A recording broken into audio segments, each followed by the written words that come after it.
Mesdames, Messieurs, bonjour, bienvenue au journal. Ce qu'il faut retenir de l'actualité, la première conférence africaine sur la régulation et l'économie numérique se tient à Ouagadougou avec pour enjeu principal les moyens de mieux assurer la régulation de ce puissant moyen de communication. Washington veut donner des gages à tous les pays qui protestent après la disparition du journaliste Khashoggi. Le secrétaire d'État américain Mike Pompeo a rencontré hier à Riyad les autorités saoudiennes qui acceptent volontiers de mener une enquête approfondie. Mais tout d'abord, l'énergie solaire au service du développement du Burkina, c'est le défi que tente de relever chaque jour le gouvernement à travers plusieurs projets. C'est une bonne nouvelle qu'un groupe français vienne à Ouagadougou proposer d'investir dans la construction de centrales photovoltaïques. Ce projet a été soumis hier au Premier ministre Paul Kabatieba. Reportage Pascal Canet. Le groupe français Urba Solar, du haut de ses 30 ans d'expérience, souhaite investir au Burkina Faso. Il veut mettre en place une centrale solaire en collaboration avec la Sonabel. L'audience avec le Premier ministre est donc une opportunité d'expliquer le projet au chef du gouvernement.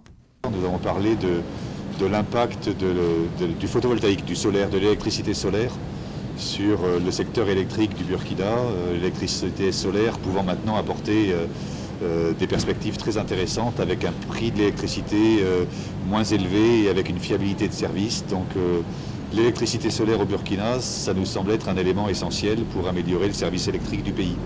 Ce que nous proposons, c'est d'investir sur des centrales photovoltaïques au Burkina, alors soit des centrales qui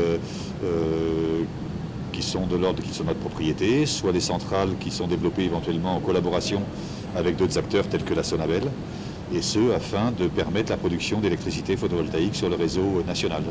Le groupe a déjà soumissionné à un appel d'offres de la Sonabel pour la construction d'une centrale solaire.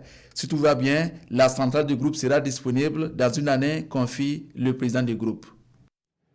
La première conférence africaine sur la régulation et l'économie numérique Karen se tient depuis hier à Ouagadougou. C'est un cadre d'échange entre les acteurs de l'économie numérique autour des moyens de contrôle du numérique. Les discussions sont consacrées donc à la régulation en Afrique. Oscar Soulama, Aboubakar Sayon.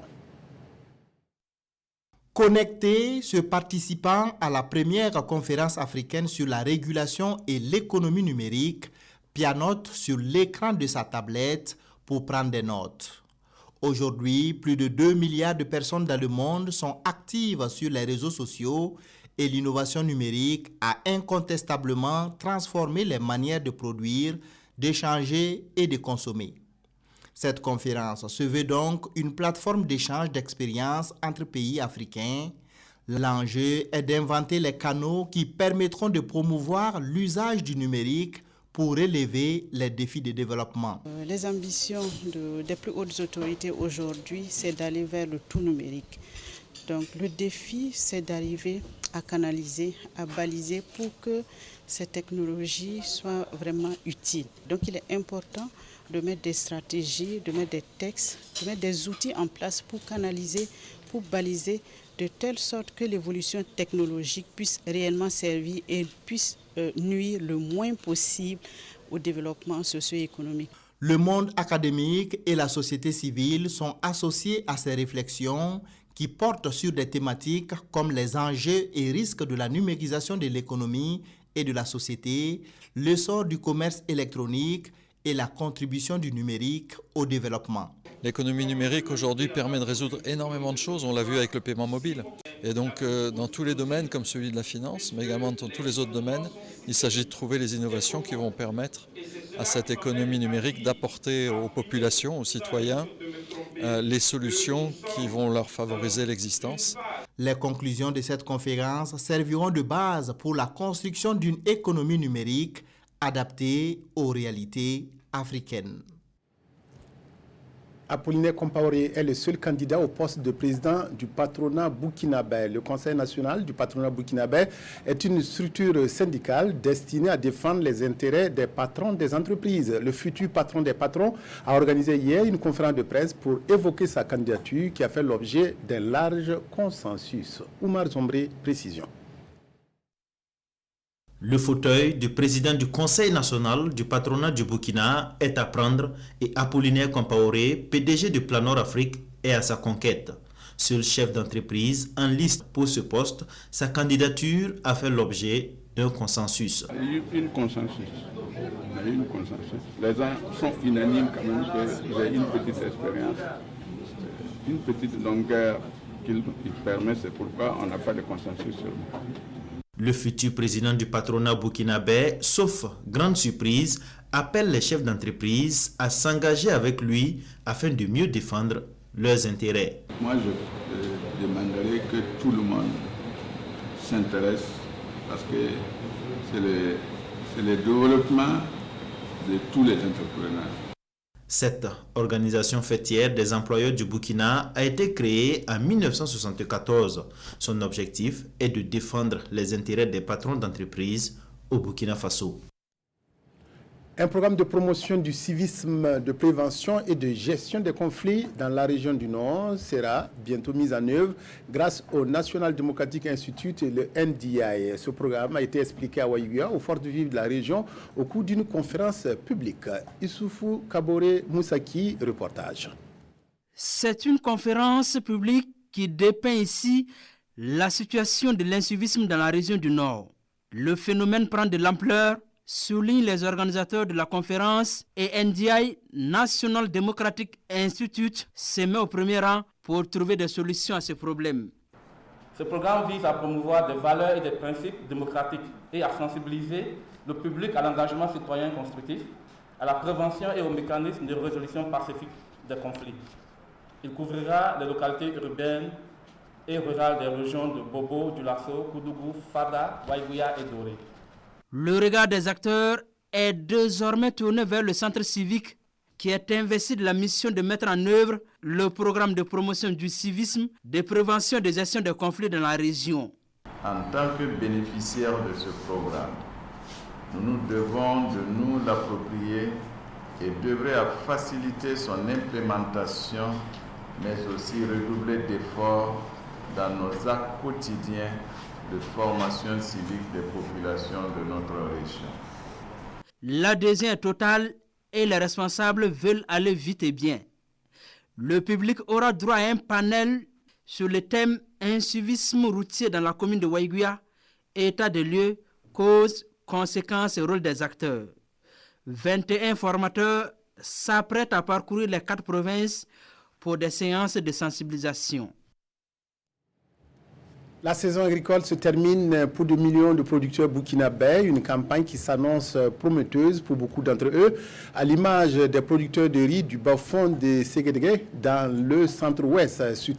Sur un périmètre aménagé de 16 hectares, ce sont 50 tonnes de riz qui sont attendues. Ce projet riz pluvial est allé encourager les producteurs de ce bas-fond risicole. Adama Guiti, Maxime Zongo. Pour une première année d'exploitation sur ce site aménagé de 16 hectares sur un potentiel de 45, le rendement attendu est de 3 tonnes et demie, soit au total 56 tonnes de riz à l'issue de la présente campagne. Un exemple de réussite donc et d'engagement qui n'a pas laissé indifférent les responsables du projet riz pluvial et des autorités de la région du centre-ouest. Ce site est assez particulier parce que sur plus de 200 personnes qui exploitent ce site-là, vous avez plus de 160 femmes qui s'investissent, en tout cas qui œuvrent en tout cas pour la bonne marche de cette plaine. Alors donc nous avons tenu à les encourager, à encourager surtout ces femmes-là qui sont un bel exemple vraiment pour la région. Le respect des conseils de l'encadrement technique, une bonne gestion du fonds de roulement, l'adhésion massive de la population et surtout l'engagement des femmes, autant de facteurs qui font de ce site de Ségédé, commune de Nanoro dans le Boulkindé, un modèle de réussite. Ce bas-fond a été choisi dès sa première année de mise en valeur, pour 2 raisons essentielles. Il y a un engagement assez spécifique dans ce village, allant des plus vieux aux vieilles femmes, aux jeunes. Il y a un engagement total au niveau de cette communauté qui a permis que toutes les opérations de la production du riz se sont déroulées dans de très bonnes conditions, si bien que le Bafom présente des résultats très satisfaisants. La délégation a mis cette sortie sur le terrain à profit pour avoir des échanges directs avec les producteurs sur les acquis du projet et surtout recueillir leurs préoccupations. Des promesses fermes ont été faites dans le sens de l'amélioration de leurs conditions de travail et de la rentabilisation de leur production. La semaine prochaine, plusieurs manifestations donneront à la capitale burkinabé des allures de carnaval. Il s'agit notamment des 10e récréatrales. Environ 300 artistes du monde entier sont attendus à Ouagadougou pour plusieurs spectacles. Les organisateurs de la 10e édition des récréatrales ont planté d'ores et déjà le décor de ce rendez-vous culturel. Oscar Soulama, Pascal Kané. Les pas de danse sont un avant-goût des spectacles qui seront présentés au prochain festival des récréatrales. Des metteurs en scène, à l'image d'Odile Sankara, sont à pied d'œuvre dans leur famille d'accueil au quartier Gonguin de la ville de Ouagadougou pour la réussite de cette biennale. J'avais une proposition parole due des matériaux de mes Césaires que j'ai rassemblés, que j'ai mis en scène, et ça a été retenu par les récréatrales. Et dans le cadre d'élan, j'avais la possibilité aussi de proposer, de faire une création. Du coup, j'ai deux propositions, j'ai deux créations. Et ici, dans la famille Nikema, comme je dis, moi je suis logée dans l'âme du festival parce que la mascotte du festival, donc la vieille Nikema, elle est de cette cour. Et donc je crée dans cette cour et moi, symboliquement, c'est important. Ce festival est une occasion pour les participants de tisser des liens d'amitié et de travail. Ils viennent de 19 pays par le monde. Il y a une forte présence africaine parce que, comme vous le savez, le festival se veut panafricain et cette année, cette identité-là est beaucoup renforcée parce que c'est une des rares éditions depuis qu'on est installé dans le quartier où il n'y a pas un seul metteur en scène, un seul auteur européen. Toutes les créations qui se font cette année sont des créations soit d'auteurs venant du continent ou de la diaspora. Le festival vise à favoriser le développement économique et social de Gonguin, son quartier d'implantation, selon Aristide Tarnagda. Washington et Riyad sont décidés à faire toute la lumière sur la disparition du journaliste Khashoggi il y a 2 semaines dans un consulat saoudien en Turquie. Mike Pompeo a rencontré hier à Riyad le roi et le prince héritier Mohamed Ben Salman, MBS. Il ressort des entretiens avec les personnalités saoudiennes que le pays est disposé à interroger toute personne susceptible de l'être et de faire éclater la vérité. Les Saoudiens n'excluront personne de leurs investigations dans l'affaire Khashoggi. Ils demanderont des comptes à quiconque sera mentionné dans cette enquête. Voici les assurances qu'a obtenues le secrétaire d'État américain Mike Pompeo auprès du roi Salman, du prince héritier Mohamed Ben Salman et de son homologue saoudien hier à Riyad. Ils m'ont dit qu'ils allaient mener une enquête transparente et complète. Ils se sont engagés à demander des comptes à toute personne dont l'enquête montrera qu'elle doit rendre des comptes, qu'elle y soit liée de près ou de loin, qu'il s'agisse d'un haut responsable ou d'un haut gradé. Ils l'ont promis. Cela inclut des membres de la famille royale? Ils n'ont fait aucune exception concernant les personnes à qui ils demanderaient des comptes. Il y a 2 semaines que le journaliste critique Jamal Khashoggi a disparu au consulat d'Arabie Saoudite à Istanbul.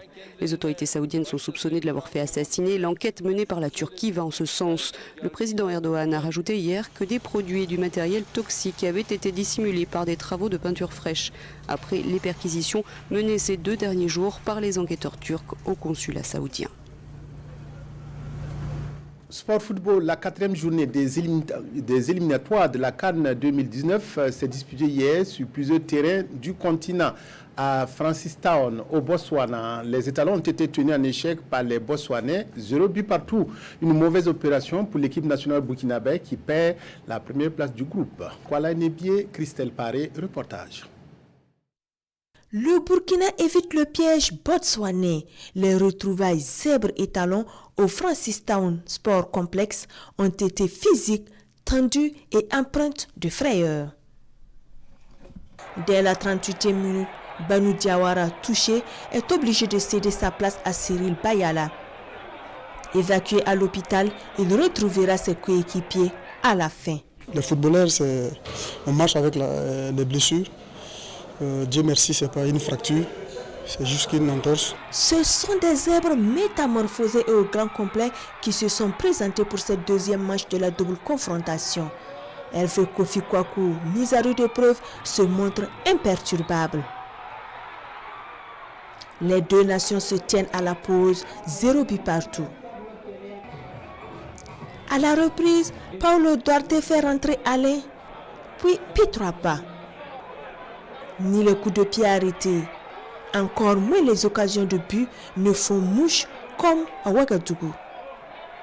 Pour leur 6e face-à-face, Botswanais et Burkinabés se séparent 2-2, 0 but partout. On cherche les 3 points, mais qui a regardé cette match? C'est le plus difficile match qu'on a joué au extérieur. Que ce soit cette année, que ce soit 2-1, que ce soit 3-1. On a pris un Botswana trop fort, comme vous avez regardé, un public fanatique. Le 18 novembre prochain, les étalons, désormais 2e avec 7 points plus 3, croisent les Palancas Negras 3e avec 6 points plus 2, victimes de Mourabitoun 1-0 pour une rencontre assez décisive. Les Mauritaniens, leaders du groupe I, 9 points plus 1, se déplacent au Botswana. La naissance du G4 pour faire face au terrorisme fait la une des journaux de ce mercredi. Le Bénin, le Niger, le Togo et le Burkina ont décidé de mutualiser leurs efforts et de proposer une stratégie commune contre les attaques dans les zones transfrontalières. La revue de presse avec Abdoulaye Asmane Zongo. Un jeu peut en dissimuler un autre. Après le G5 Sahel, voici un autre jeu, en l'occurrence le G4, titre l'Observateur, pour reconquérir l'est du Burkina. Nous parlons de terrorisme frontalier, ennemi commun de 4 pays, le Burkina, le Bénin, le Niger et le Togo, qui oblige ces derniers à la création d'un G4.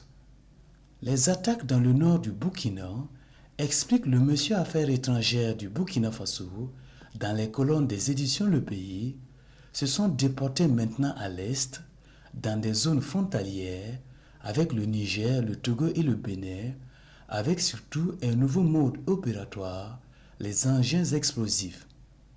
Conséquence, il faut réorienter le combat, souligne l'Observateur, afin d'asseoir une stratégie commune de lutte face à ces menaces.